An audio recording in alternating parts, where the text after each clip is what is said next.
Hey parents, I'm so excited to share the birth story of this little one with all of you. No matter how many times you give birth, hearing other people's experiences helps so much as you prepare for your own labor and birth. And as a childbirth educator and birth doula, I want to share my birth story with all of you. It's so important to surround yourself with positive birth stories. And unfortunately, many women only hear the traumatic and scary birth stories. Even as a childbirth educator and birth doula, knowing as much as I do about birth, and having given birth before, I was still listening and watching other people's birth stories and listening to them during pregnancy. Now, a few weeks ago, I posted up our birth video, which you can watch by clicking the link right up here. But in this video, I'm going to walk you through the birth so that you get a better understanding of what our labor and birth was really like. If you don't know, I'm Bridget, and if you're new to this channel, make sure you subscribe and hit the bell for empowering and educational pregnancy, birth, and postpartum videos. So for this birth, my husband and I decided to have a home birth, and a little background on that. With our first daughter, I had an intervention-free birth at a hospital, and while it was really positive, I just felt really confident in my ability to labor and give birth safely at home. Plus, my mom had me at home, so I wanted to share in that experience with her.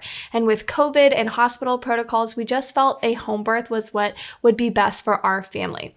Now, with my first pregnancy, I went into labor at 38 weeks, and so when 38 weeks rolled around this time, I totally expected for labor to begin soon. Look at your mama, 38 weeks pregnant. This could be the thing that kicks it all off. Yeah. Kelly says yes. But I ended up waiting 2 more weeks for that to happen. And during that time, I had prodromal labor twice, which is when you have contractions and they can build in intensity and frequency, but then they would just stop. And while it was discouraging, I did know that my body was doing stuff for me and it was setting me up for labor to actually begin. So if you are experiencing prodromal labor or pre-labor, just think of it as your body getting ready for the real thing to begin. Now, I also decided during my pregnancy that I didn't want to have any cervical exams in those final weeks. So I really had no idea where I was before labor began in terms of dilation or effacement. So when labor began on my due date, which is actually pretty rare for most women, I really didn't want to pay much attention to it in case it was just another false alarm. But still in the back of my mind that day, I had a feeling that I was actually in labor this time around and it was going to lead to birth. So this was going on Sunday, January 31st, and the night before I was having surges all throughout the night, but nothing that was intense or keeping me awake or waking me up from my sleep.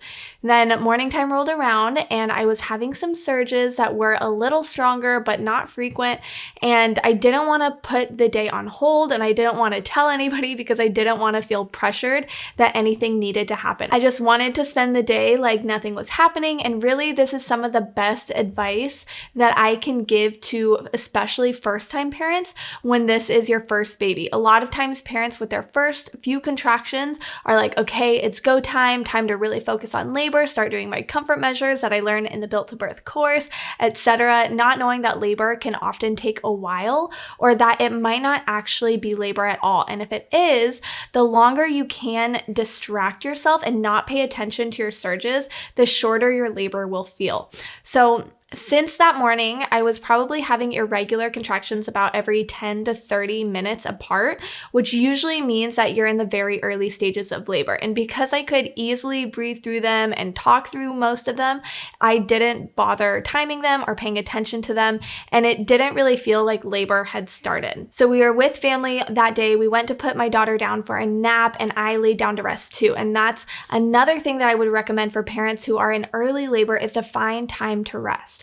Again, you never know how long labor might be, so getting sleep or at least rest in where you can at the beginning of labor can really help when labor starts to pick up, and rest and sleep especially becomes sort of impossible. So I rested, and then around 1:30 p.m. my surges were about 10 minutes apart pretty consistently, and I could still talk through them, but I could tell that it was becoming more challenging for me, which was a good indicator that things were progressing, but I still didn't want to tell anyone, and I tried to pretend like nothing was going on, although at this point I was pretty confident that I was in labor. Within an hour, so around 2:30, contractions were a little less than 10 minutes apart, but I was having to pause what I was doing to breathe through the contractions.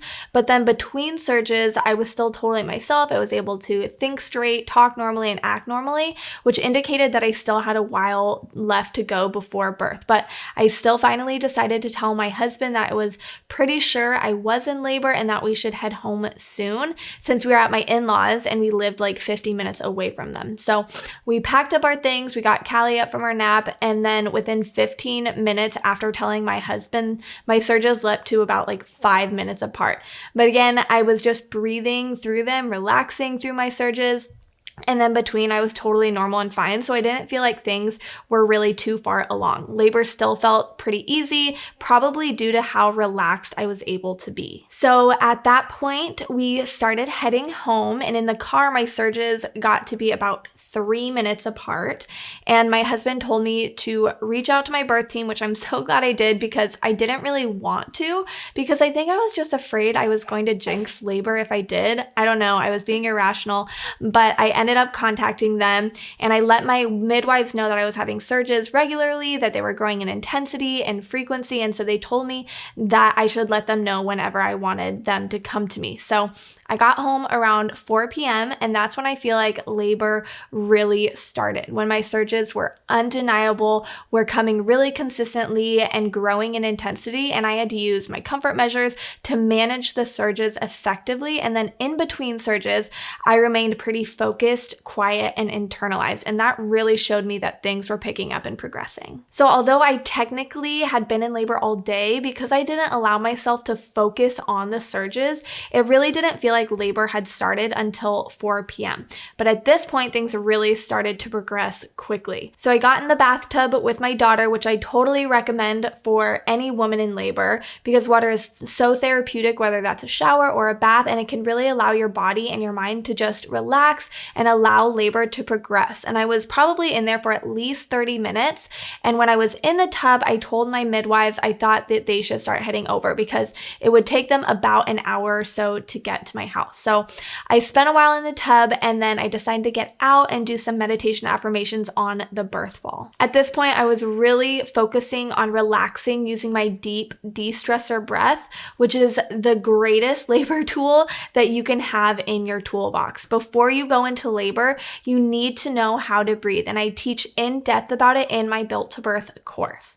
Another big aspect is movement in labor, and that was a tool I utilized a lot more in this labor than I did in my first, and which is another reason why I think labor progressed so much more quickly this time around. Affirmation meditations are such a great tool to have in your toolbox for labor, for keeping your mind and your body relaxed and moving in the direction that you want it to go. So that's why I created the Built to Birth affirmation meditations that you can check out down below in the descriptions. The most comfortable position for me in this labor was being forward leaning, either over the birth ball or on all fours. And in this position, I was allowing my pelvis to be open, I was leaning forward, and I was trusting and utilizing gravity to work my baby down and out, which is checking off all the boxes for finding BLT positions in labor. Be open, lean forward, and trust gravity.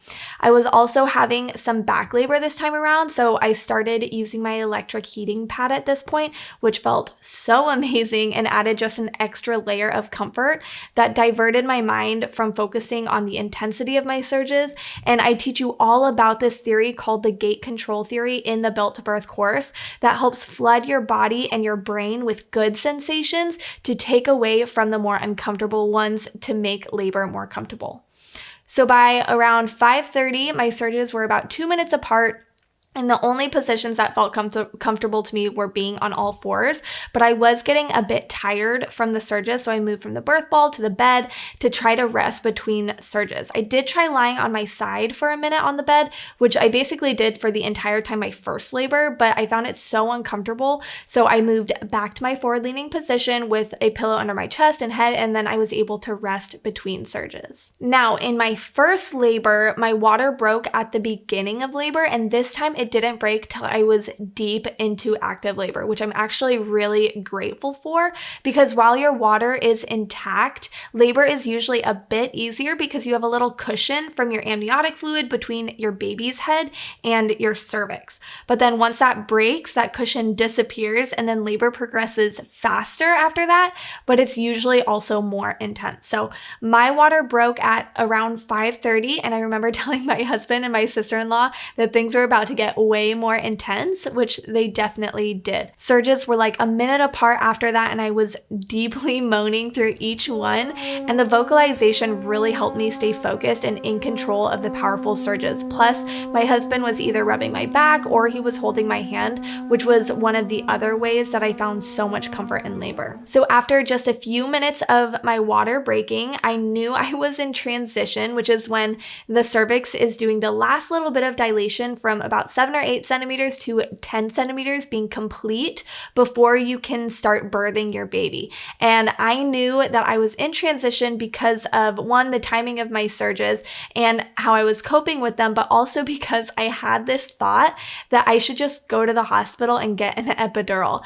And this was totally irrational because I was getting so close to birth and I was actually coping really well. But these kind of thoughts are so common for women in transition. They want to run away, or they suddenly want to get drugs even though they've committed to an unmedicated birth. And this is when it's so important that the birth team steps in and really encourages mama. This is a big point in labor where affirmations are so powerful to keep mama going. So at this point, I decided to get back into the shower. So my husband held the shower head over my lower back, and by 5:45, my incredible midwives arrived and they checked on baby with the Doppler, which I loved over the monitors that they usually use at the hospital, which wrap around your belly. Now, if you are giving birth at a hospital, I would definitely recommend asking your care provider if you can use a Doppler or if you can at least have intermittent monitoring over continuous monitoring to make labor a little bit easier and more comfortable for you.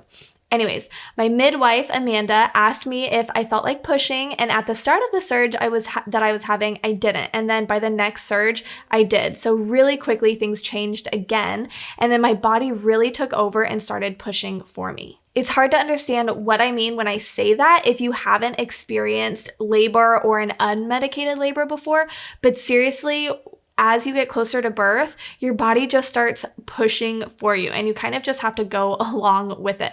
I was low moaning and pushing, vocalizing a lot more than I did in my first birth, but because things were happening so fast, I still didn't realize that I was about to give birth.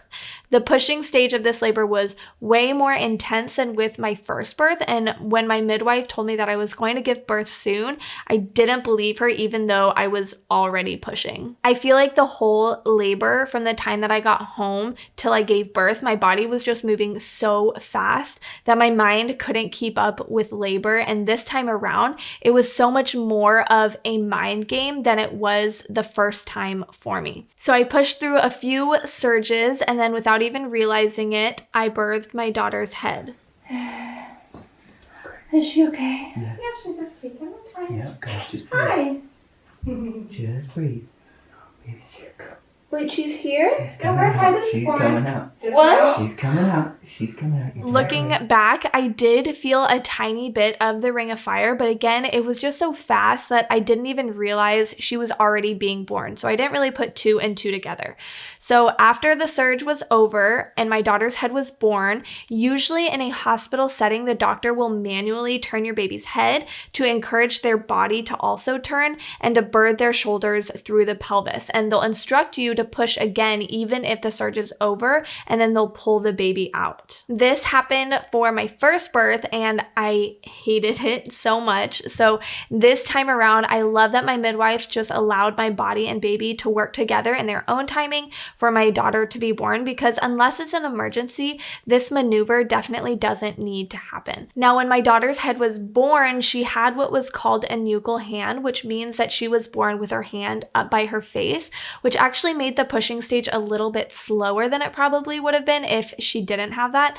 But because of that, my midwife had me move into a lunge position, which is one of the birthing positions that I talk about in this video up here. And after I think just one more push, she was born at 6:03 p.m. and James and I were able to bring her up to my chest and hold her together. And I was so surprised that she was born already, and honestly pretty shocked because it just happened so fast that my mind couldn't put together the fact that she was already here and labor was over. And you can kind of see that shock in our birth video when you watch it. Now, after I gave birth, I did receive a shot of Pitocin as a precaution because earlier on in the pregnancy, I had low platelet counts.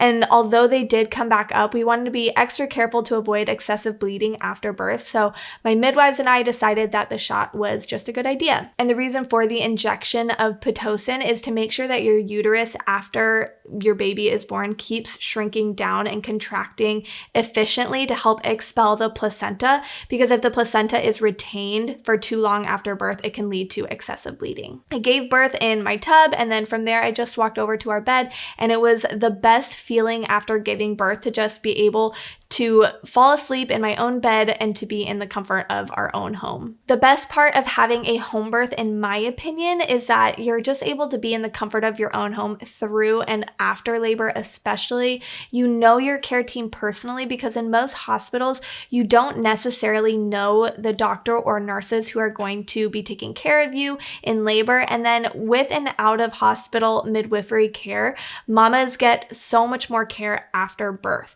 Usually at a hospital, you have one postpartum checkup at 6 weeks, and with a home birth or birth center, you might get somewhere between 3 to 5 postpartum visits, many of them at your own home, which I believe every mama deserves. So that is our birth story for our second daughter, Ava, and it was such a quick, incredible, and beautiful birth experience. I couldn't have asked for a better birth, and every time I give birth, I am more excited for the next one, and I really want that for all of you, to experience an empowering and beautiful birth.